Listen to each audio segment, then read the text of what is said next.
मैं आप सब लोगों के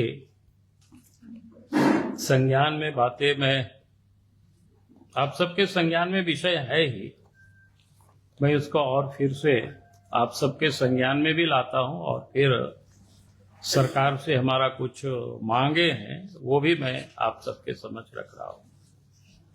आप सबको ध्यान में है कि झारखंड हाईकोर्ट के आदेश पर रिम्स की जमीन पर लोगों ने जो इंक्रोचमेंट किया है उसको अतिक्रमण मुक्त कराने का, और सरकार ने ये काम कर रही है, बड़ी अच्छी काम कर रही है, हम उसका स्वागत करते हैं।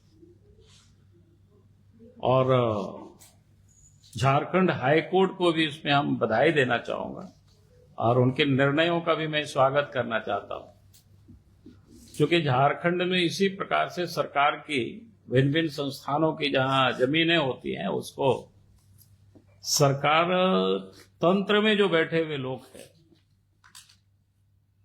सब मिल करके जमीनों को लूट रहे हैं।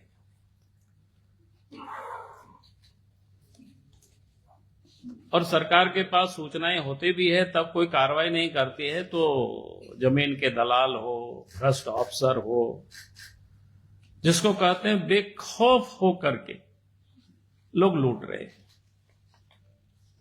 आप ये सोच सकते हो कि आप, इसलिए मैं कह रहा हूं कि बेखौफ हो करके क्यों, किस प्रकार से लोग लूटते, आप सबको ध्यान में होगा पिछले दिनों झारखंड क्या बोलते हैं, रांची के जो डीसी थे छवि रंजन, भूमि घोटाला में कई एक महीनों तक जेल में रहे, आप सबको ध्यान में अच्छी तरह से। तो ये जो एक तो भ्रष्ट अधिकारी और सरकार के उस सिस्टम में जो भी लोग इन्वॉल्व है, इनकी भ्रष्टाचार के कारण आम जनता आखिर परेशानी क्यों भोगते। तो मैंने इसलिए इस बात को ये कह रहा हूं कि आप सब ने देखा कि रिम्स के जमीन पर बहुत बड़ा फ्लैट बन गया। आज मैंने अखबार में पढ़ा, सवेरे सवेरे उठे तो मैंने देखा कि भाई एक बड़ा अपार्टमेंट है, उसको हथौड़ी से लोग तोड़ रहे। हमने समझने की कोशिश की,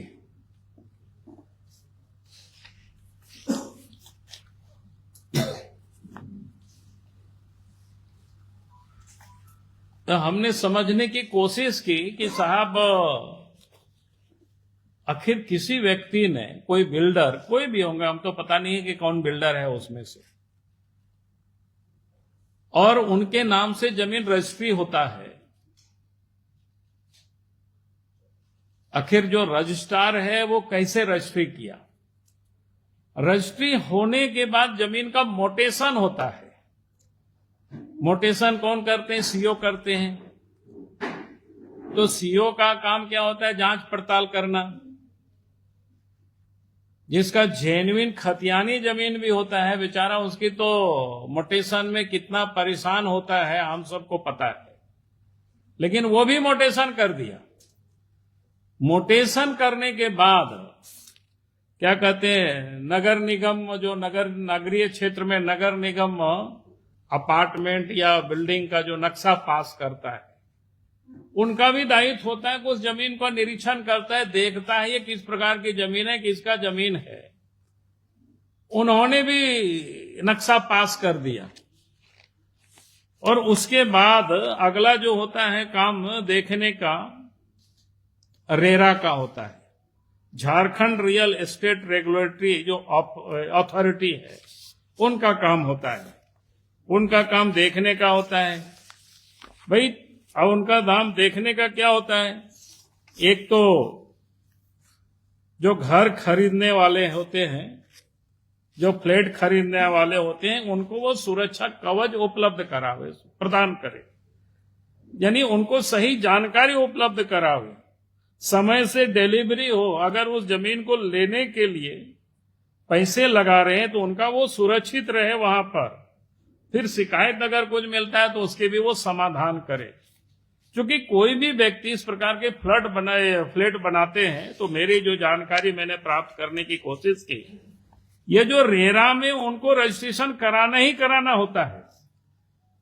अब ये आश्चर्य होता है भाई, आप जरा सोचिए, जमीन को रिम्स की जमीन है, कैसे और किस आधार पर, किसने बेचा और किसके आधार पर उस जमीन की रजिस्ट्री हुई और कौन लिया, और जमीन रजिस्ट्री होने के बाद फिर मोटेशन हुआ, आखिर सीईओ ने काम क्या किया इस पर, और उसके बाद म्युनिसिपल नगर निगम ने उसके नक्शा पास किया, तो उन्होंने भी आखिर क्या देखा, क्या देखा, नहीं देखा। और नक्शा पास होने के बाद फिर जो हमने बोला कि जो भी बिल्डिंगें बनती है, जो जानकारी हमें मिली, जो रेरा होता है वहां लोग उसको सूचीबद्ध कराते हैं, उसको रजिस्ट्रेशन कराते हैं, और उनका भी काम होता है समय समय पर उन सारी चीजों को देखना, छानबीन करना। लेकिन आप सोच सकते इन किसी भी लोगों ने इसका कोई छानबीन, कोई देख रेख नहीं किया। यानी अगर हम कह सकते हैं सभी लोग इसमें से मिले हुए थे, और मुख्यमंत्री तो घूमने के लिए निकलते हैं, रात में भी लोग पता चलता है, तो भाई वो रिम्स में भी जाकर के ये सारे गड़बड़ियां कहां हो रही सब देखा क्यों नहीं। तो इसीलिए मैंने ये कहा कि भाई ये कोई छोटा मोटा मामला नहीं, बहुत बड़ी गड़बड़ी है, और इसीलिए इसके लिए कौन जिम्मेदार है, कौन जिम्मेवार होंगे, इसके लिए हमने कुछ मांग रखे हैं, 2-3 मांगे हमने रखा है। एक तो हमने रखा है कि भाई इस पूरे प्रकरण में शामिल संबंधित रजिस्ट्रार, अंचल अधिकारी, रांची नगर निगम के पदाधिकारी, और साथ ही ये जो रेरा के जो पदाधिकारी हैं, इन सबों को बिना सोचे समझे, बिना स्पष्टीकरण किए राज्य के मुख्यमंत्री, सरकार इन लोगों को निलंबित करना चाहिए, पहला काम। दूसरा, जिन निर्दोष लोगों ने फ्लैट खरीदे हैं उन्हें सरकार वैकल्पिक आवास की उपलब्धता कराए। अगर कोई व्यक्ति वहां रह रहा है, अगर उन्होंने हैंड ओवर किया तो मकान तो तोड़े, उसमें रहने की कोई मतलब नहीं है। उन लोगों के लिए राज्य के मुख्यमंत्री हेमंत सोरेन वैकल्पिक व्यवस्था करे, और जिन खरीदारों ने बैंकों से पैसा लिया है या पैसा लगाया है, अपना भी जमा पूंजी, तो वहां अभी गया नहीं है, तो उनकी पैसा सरकार उन लोगों को वापस करे, और सरकार नहीं बल्कि इन लोगों से वसूल करके वापस करे, बिल्डर से वापस करे, रजिस्ट्रार से वापस करे, सीओ से वापस करे, रेरा के जो अफसर है उन लोगों से वापस करावे, नगर निगम के जो पदाधिकारी जिन लोगों ने नक्शा पास किया, इन लोगों से पैसा वसूल करे, और इन लोगों को तत्क्षण निलंबित करके एफआईआर करे और कार्रवाई शुरू हो। भाई इस प्रकार की लूट जहां ये लोगों ने मचा रखा है, ये कोई बर्दाश्त ही नहीं किया जा सकता है सब समाज में।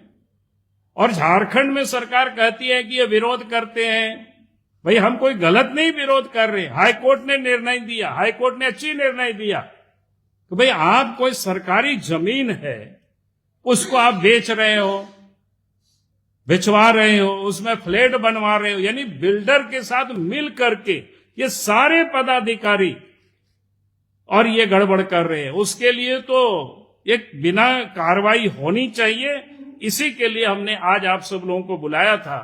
ये लगा कि कोई सामान्य विषय नहीं है, बहुत बड़ा विषय है। इस प्रकार की ऐसे जो निरंकुश अफसर, ऐसे भ्रष्ट अफसर है, मिल करके पूरे राज्य में लोग ऐसे ही लोग लूट रहे हैं। उसका जब राज्य की राजधानी, वो भी राज्य के महत्वपूर्ण अस्पताल रिम्स की जमीन को ये लोग अगर बेच रहे हैं, इस प्रकार की धंधा कर रहे हैं, पैसा कमा रहे हैं, तो ऐसे लोगों को तो क्षमा करने की योग्य ही ये सारे लोग नहीं है।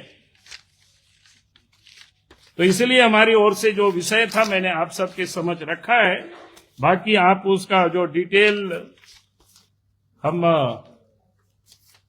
इनको बता देते हैं कि आपको और एलोबरेट करके आपको विषय दे देंगे, लेकिन सारे विषय आ गया है। बहुत बहुत धन्यवाद। चलो। सिचुएशन है। बस हमारे ओर से बहुत बहुत बधाई है, क्योंकि नवीन भी है और भारतीय जनता पार्टी भी नए लोगों को बिल्कुल जगह दे रही है। आपने देखा कि हम तो मंडल अध्यक्ष को हम लोग 45 तक के बना रहे हैं, यहाँ तो राष्ट्रीय कार्यकारी अध्यक्ष को ही बना दिया 45 साल की। तो मैं समझता हूं कि नौजवानों के लिए बिल्कुल उत्साह का विषय है। देश के प्रधानमंत्री नरेंद्र मोदी जी ने कई बार कहा कि भाई पॉलिटिक्स में नए लोगों को आना चाहिए, साफ सुथरे लोगों को आना चाहिए। हम ऐसे लोगों को बढ़ाएंगे। सार्वजनिक रूप से उन्होंने कई स्थानों पर भाषणों में कहा है और वास्तव में वो दिखाई पड़ा। उन्होंने एकदम नए जिसको कह सकते हैं, मृदुभाषी भी है, कई बार विधायक रहे, मंत्री रहे, कई राज्यों में प्रभारी चुनाव के में काम को भी देखा है। झारखंड में भी जब विधानसभा चुनाव हो रहा था उस समय भी रह करके उन्हें 1-2 विधानसभा में हम लोगों ने लगा दिया था। तो हम देखे कि इतना बड़ा मंत्री रहे हैं, विधायक रहे हैं, राज्यों में भी काम देखे हैं, मोर्चा के प्रदेश के अध्यक्ष रहे, लेकिन कोई अगर 1-2 विधानसभा में लगा दिए तो वहां भी रह करके काम किया। और उनका जन्म भी आप सब लोगों ने देखा है, रांची का। तो स्वाभाविक है कि हम सब लोगों के लिए भी बड़ा सौभाग्य है कि भाई जो रांची में, झारखंड में जन्मे बच्चे आज देश के भारतीय जनता पार्टी, दुनिया की सबसे बड़ी संगठन, उसके राष्ट्रीय कार्यकारी अध्यक्ष नियुक्त हुए। तो हम सब लोगों के लिए भी बड़ी खुशी होती है, गर्व है। बहुत बहुत धन्यवाद उनको। झारखंड में भी हो जाएगा, चिंता मत करो। प्रक्रिया सब हो गया है, अब बाकी चल रहा है। आपको देखिएगा कि हमें लगता है कि इस महीना के अंत तक जिला वगैरह का भी बहुत कुछ हो जाएगा। थोड़ा बहुत समय आपको समय से ही हम सब लोग कर लेंगे, चिंता मत करिए।